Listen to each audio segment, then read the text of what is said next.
Hi, I'm Selena from Annie's Bookstop of Worcester, and I'm here with Lily King, who is a contemporary fiction author. And for readers unfamiliar with your work, how would you describe what you write? Well, I guess I would say it's literary fiction. I've written 5 novels, and now my new book is a collection of short stories, Five Tuesdays in Winter. And it's stories that I've been writing for basically 20 years. So uh, I always kept writing short stories. I never really stopped, even though I began my career writing novels. Um, and I would say that I'm kind of most interested in kind of human psychology and human emotions um, and beautiful sentences. Hmm. Okay. So, what can readers expect from your newest book, from Five Tuesdays in Winter? um, yeah, they're very, very different short stories from each other. A few of them are about adolescence, a few of them are about older people, and then there's just kind of middle age and 20-year-olds, and both male and female, straight and gay, lots of class stuff. I seem to always land on class as a something in the background at all times that kind of is a tension, either within people or between people. Um, I would think, I really do think that the thing that sort of ties them together is that I really am interested in love, all kinds of love, romantic love, familial love, friendship, um, all kind of love in all forms, and how we sort of navigate that in our lives. Okay. So, there, next question I was going to ask you was about what was the inspiration for this book. Mm. Um, so since each one of them is a separate story, Mhm. it's kind of hard to ask you about the inspiration for each particular story. Yeah, I mean they all have different origin stories, of course. I mean, I find in general I write short stories when I'm stuck. When I'm writing a novel and I need a break, or I'm between novels and I can't quite figure out what I'm going to write next. I turn to the short stories sort of for fun, and for the sense of writing a book, beginning, middle, and ending, that doesn't take 4 years to work on. and and that's sort of the impetus for the short story, is just to kind of have a little fling. But each short story does have, I mean, there are a lot of them that I can point to.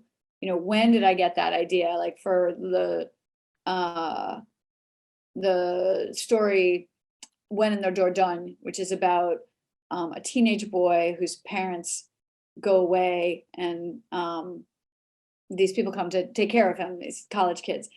I was probably like 12 years ago. I was down the road at a pizza place with my little girls at the time and my husband, and we ran into this guy that I hadn't seen probably since I was like 15 or 16 or 17 years old.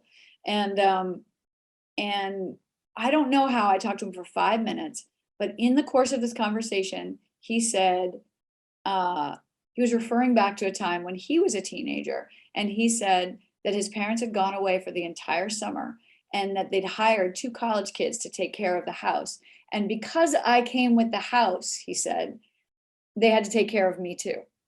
And I thought that was just such an interesting thing on so many levels, very funny, but also very poignant. And, a lot of neglect, introduces, kind of a class thing that I'm interested in. His parents were wealthy enough to do such a thing, and yet not taking care of him. And So that was, you can read When in the Dordogne, and that sentence practically verbatim is on that first page of that story.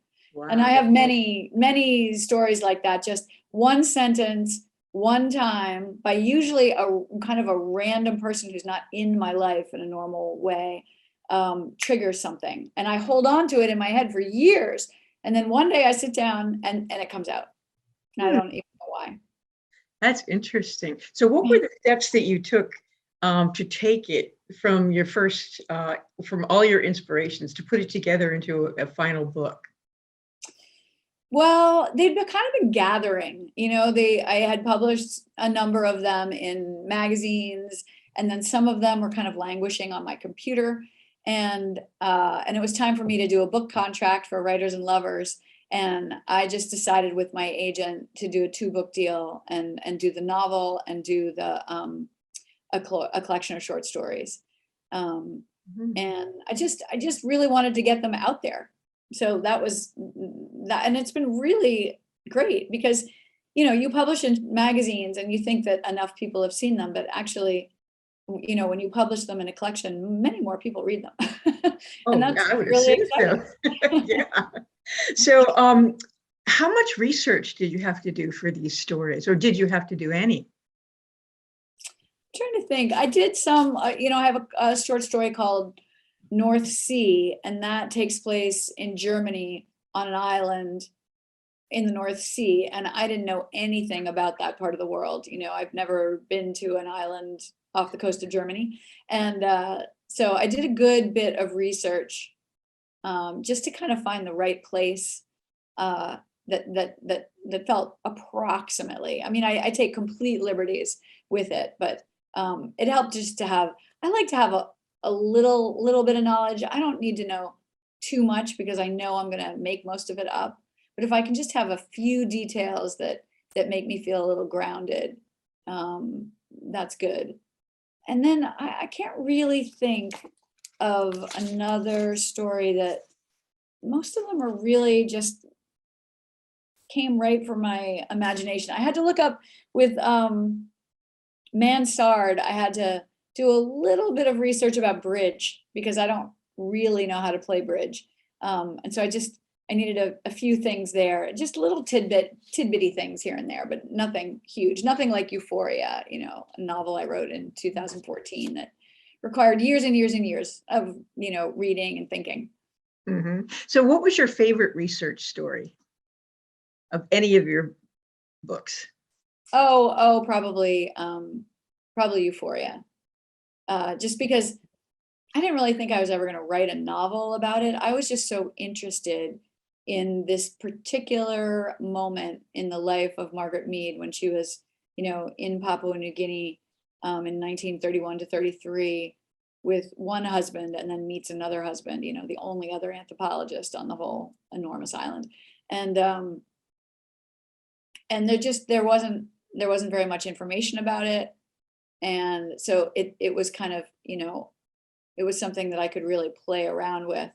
And I didn't realize how much I would play around with it because it's a very, very fictional novel. But it started anyway in my mind from the research that I did about Margaret Mead and Gregory Bateson and Rayo Fortune. And I that really just came out of curiosity. I started keeping a notebook as I read books about them just because I was interested. But once I started writing down, the details, I would get ideas for scenes. I would get ideas for dialogue. I'd start to see them, and it just kind of started to come to life. And that was really kind of unexpected and really exciting. Okay.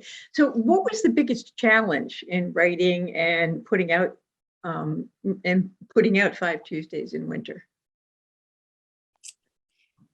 I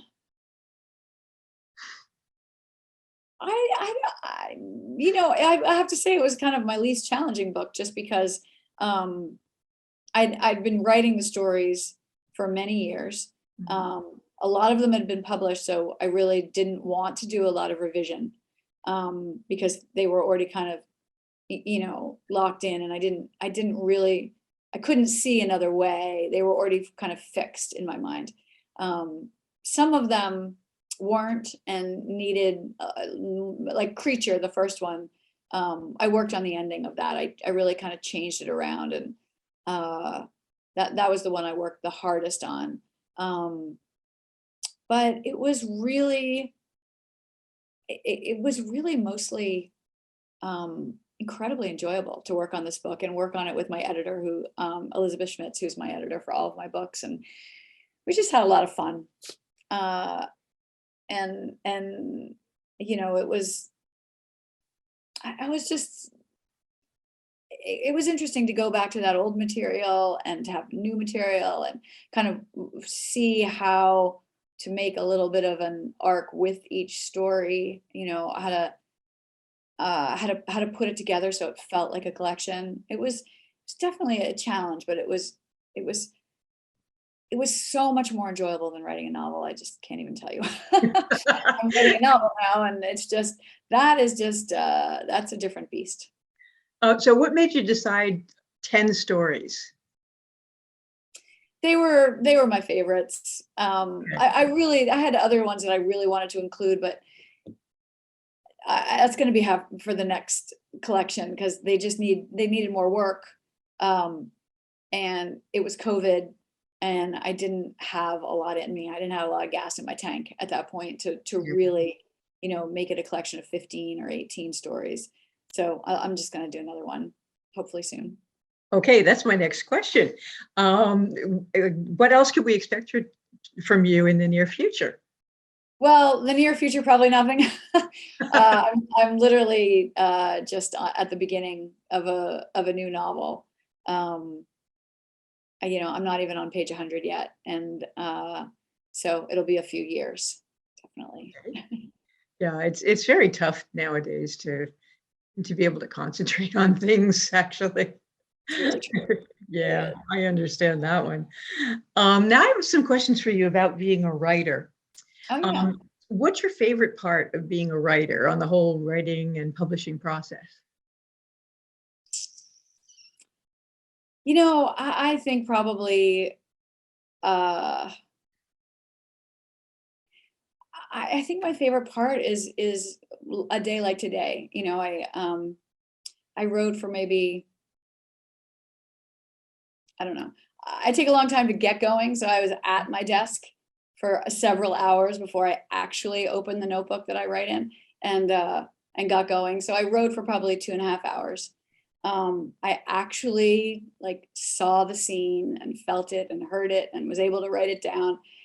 And I think my favorite part is the surprises that come. Like you think you're going to write one thing, and then these, you know, certain, like I was writing a grocery store scene, and there was a dude in the aisle that I did not expect to be there. And, you know, there are all these things that happen that I don't expect. And I know for a lot of people, like, a dude in the aisle in a grocery store is not an exhilarating way to live, but for me, it's thrilling. You know, when that dude says the right thing at the right time, and it's exactly what you need, and it introduces this whole new kind of plot line that you know you're going to develop once you've seen him. It's just, that is just thrilling to me. I just love the act of creation, and you know, everything else kind of falls short of that. And sometimes the characters create things for you. Yeah, they do. They really do. Absolutely, I know. It is really funny.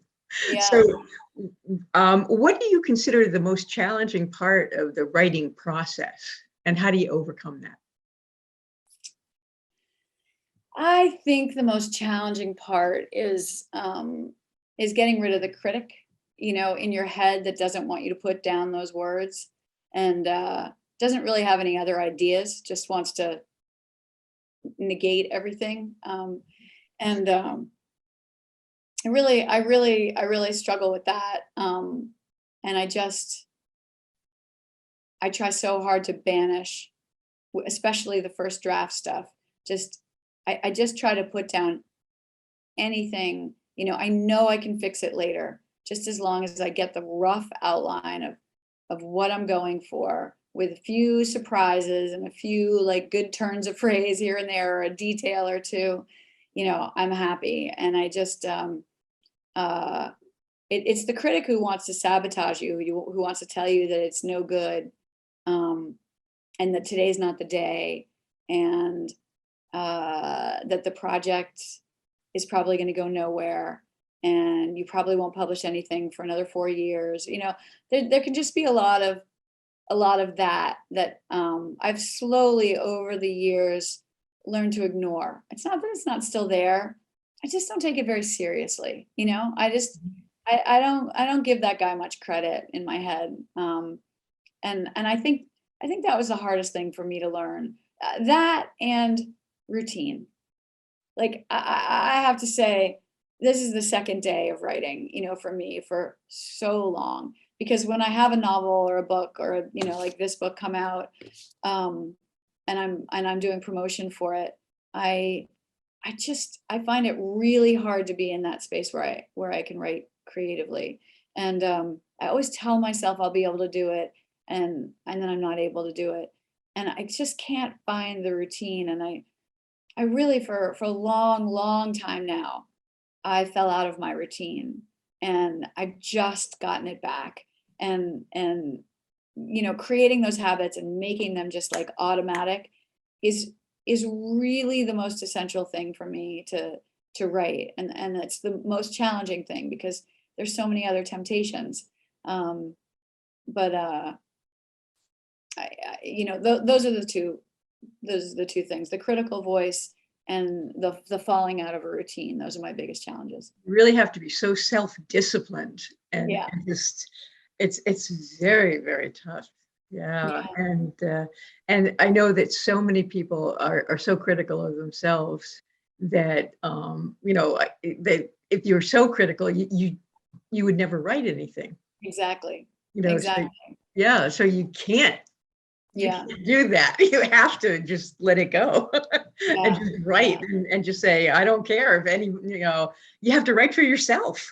Just say, Yeah. I don't care if nobody else is going to like it. I'm going to write for me. Yeah. That's what No, that's what some of the other writers have said. It's so true. yeah. So Yeah. what has been your favorite adventure during your writing career? My favorite adventure. Hmm. Uh, having to do with my writing. Yeah, having to do with, yeah, in your writing career. Yeah. Oh, I mean, I guess there are two. One, I've been on one foreign book tour, and I have this really great publisher in Germany, Beck, and they brought me over to Munich, and then we went to Hamburg and we went to Berlin. And they had events, and I met booksellers and gave readings. And honestly, I'd never been to Berlin. I'd always wanted to go to Berlin. And I just met the greatest people on that trip. I had the most interesting conversations. I just that was really, really, really one of the huge highlights of my writing career. And then I would say the other adventure is I got pregnant right after I sold my first novel, and so for the rest of my career I had children. I mean, I still have children. I hope so. And so now they're 20 and 22, and that's been an extraordinary adventure, and really like the best thing that ever happened to me. The best thing that ever happened to my writing, which is not what a lot of writers say, but I feel like it made me disciplined. It made me focused. It made me figure out what was important and what wasn't important in my life. And also, you learn so much about life and love and growth and your own values. And I just think it's been extraordinary to me as a writer. And I kind of can't imagine my life without having had that experience. Wow. Okay. What piece of advice would you want to share with other writers?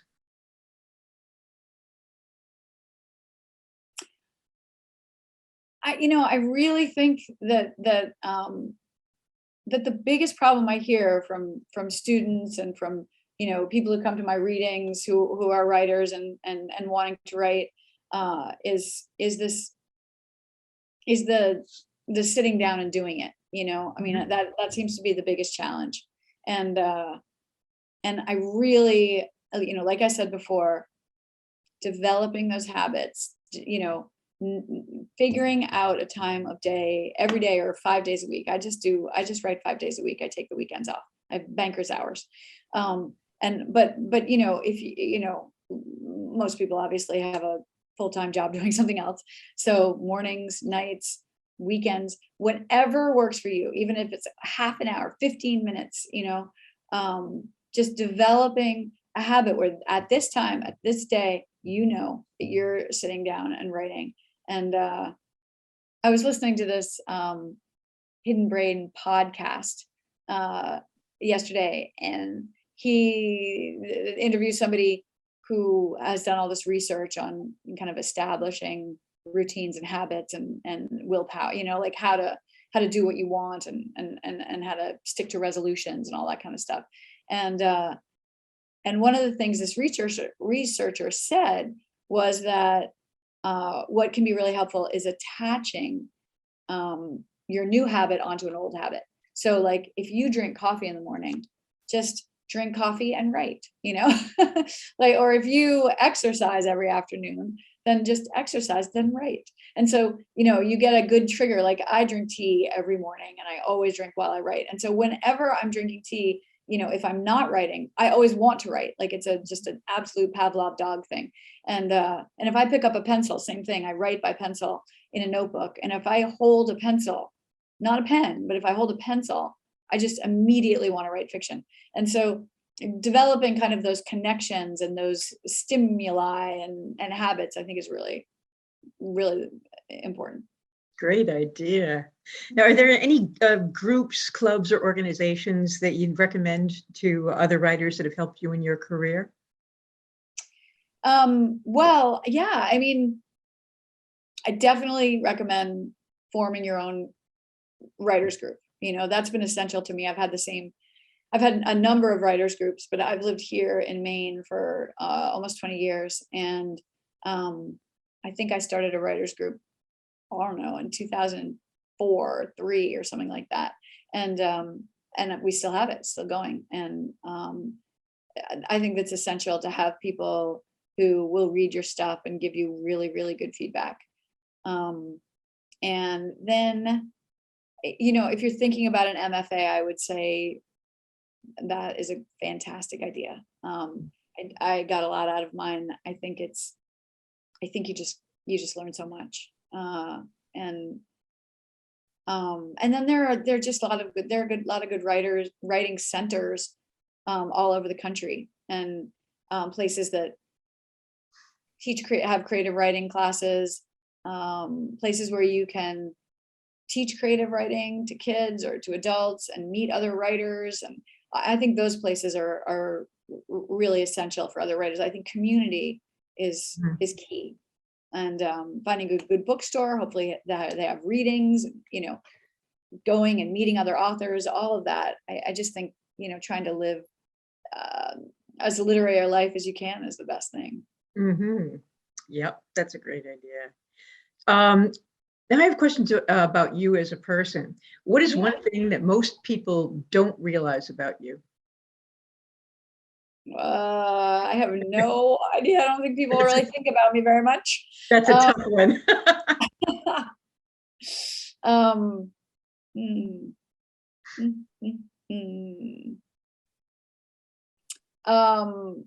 I'm really obsessed with the Beatles. Really obsessed with them. And I thought that I did a lot of research at one point because I thought that I would maybe write a novel about them in some way. And recently I saw, Get Back, Peter Jackson's docuseries. And I kind of it's my mission to kind of become a Beatle. Like I dress like them, and night and day. And I just I love that. I love when I get obsessed about something, and right now it's the Beatles. Okay, that's great. So what is or are your passions when you're not writing? And how do you make time to do the things that you enjoy? Um, let's see.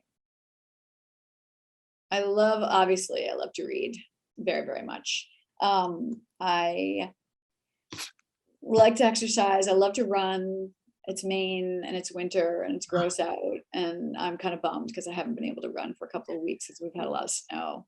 And I don't like to slip. So I'm not a very intrepid runner. But I love to play tennis. I've discovered pickleball. I play that. I really, really love it.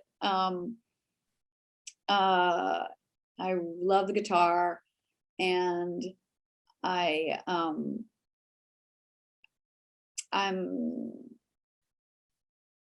I love foreign languages. I've lived in Spain and France and Italy for a year or two each, and I read those languages, and I wish I hadn't lost. I've lost a lot of my Spanish. It was kind of replaced by the Italian. But I love foreign languages, and one of my many New Year's resolutions is to read every day in one of those languages. So, Wow, that's a great resolution. yeah. Wow. I've always wanted to learn 5 languages, and I think I learned one, English. No, I sort of know a little bit of the others, but that's one of my resolutions, my bucket list, you know. Yes. Um, okay, so what does your writing space look like? And what do you need to have around you when you're writing or editing? Well, this is it. You can't really see my desk, and unfortunately, I can't move my computer. It's the cord is like super tight, and I can't move it as a desktop. But I always keep here. I'll just get this. I always have these books on my desk. So it's Evening of the Holiday, to the Lighthouse, which is a very, very tattered copy. And my newest edition is My Name is Lucy Barton, which it's just a Bible of mine too. These are all my Bibles.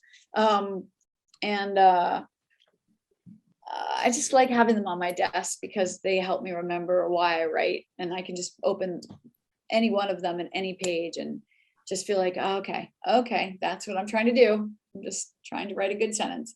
Wow. And I have a bunch of pencils and pens and bottles of ink and nibs, and because I like to write with fountain pens and pen and ink kind of thing. And what else do I have? I have a lot of drawings by my daughters. My daughters are both beautiful artists, and I have a boat that my stepfather made me. God, when I was in high school, I think it's called the Lily. And he died in 99. And I loved him so much. But it has little oars, and it has little oar locks, it has a little rope at the top. It's just so cute, so cute. So I keep that on my desk. And that's pretty much it. I see a typewriter in the background.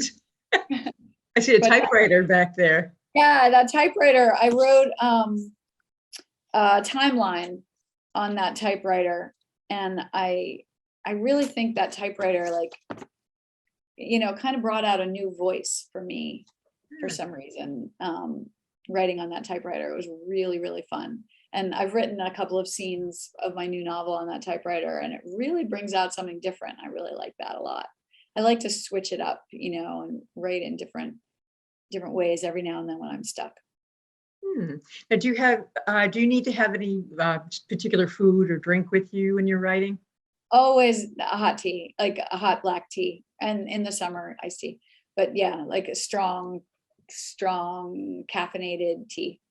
Okay. At least in the morning. I don't have to have it in the afternoon, but in the morning, I like that. Okay. And I try really hard to stay away from sugar, but I really like, a cookie with my tea is like the best, but I try not to do that because sugar is not, my body doesn't really like it very much. Okay. And what about music? Do you listen to music while you're writing, or do you silence? Or Yeah, it has to be quiet. I wish I could listen to music. I really, really do. I cannot. The only time I kind of can is if I'm at a cafe, which, obviously I haven't done for several years now because of COVID. But I can tolerate, kind of some pop music in the background if I'm at a cafe and there's a lot of talking, but otherwise, yeah, okay. no. Now writers often have furry or feathered or otherwise non-human companions to help them through their writing. And did you have any of those? And if so, do they help or hinder you? Well, I shut the door. Well, I have two dogs. I love my dogs dearly, but they don't like to hang out in my study. If they come up, they visit, they sniff in my trash can, and then they leave. I think maybe because I don't have a rug. Maybe I'd do better if I had a rug, but also they need to be in proximity of my husband. So this is too far away for them. And also, I just don't like to have my door open, and they don't like to be in a small closed room. So, alas, I see them before and I see them after. So you have two dogs, do you? Yeah, yeah. What kind? They're Labradoodles. Oh. Very, very, very cute and absurd and needy. They're very needy. I I see. swear, we got them from a breeder who bred them to be the neediest pets ever created. Okay. Okay. Next question is how important has the New England setting been to your writing? Yeah, I think it's been very important, weirdly. I mean, it is surprising to me because I grew up here in Massachusetts, and when I left, at age 18, I thought that I would never, ever be back. Did not like this part of the country, did not like anything about it. And yet, when it came time, I don't know, I feel like when it came time to raise children, the only place that made sense was here. Um, and so, I've been here, and this is the book I'm writing right now is the first time I've written about Maine. And I've been here for almost 20 years, but it takes me a long time to write about a place. So I feel like I'm still writing about Massachusetts, but I'm going to try to break that with this novel. Okay. I just have two more questions for you. Okay. Where can people find your work aside from Annie's Bookstop of Worcester? And I always make a plug for Annie's here. So you can find your books at Annie's, or we can order your books. Everybody can call 508-796-5613. And you can order it that way, or you can send email to orders@anniesbooksworcester.com and get Lily's books there. Where else can people find your books?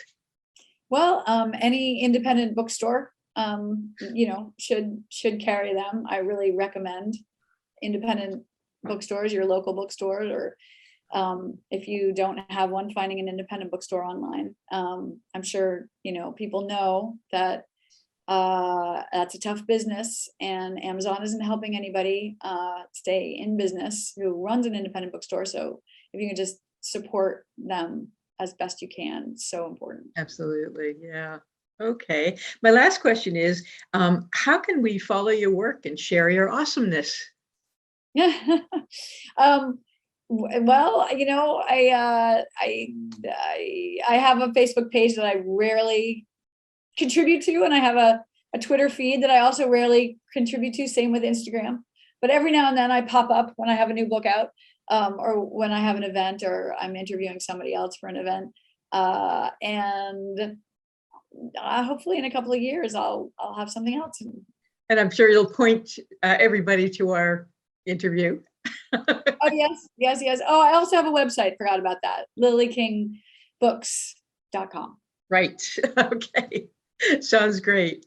Okay. Well, thank you very much for joining us today. Thank you, It was fun. And if you ever get to Worcester, that would be wonderful. You're not that far, right? No, I'm not. Yeah, Maine is like used to be part of Massachusetts, right? So it's pretty close. It's pretty close. Okay. Again, well, thanks very much. And Oh, thank you. we'd love to have you come. I'd love to come too. So Okay. why not? All right. Thank you. Thank you. Bye.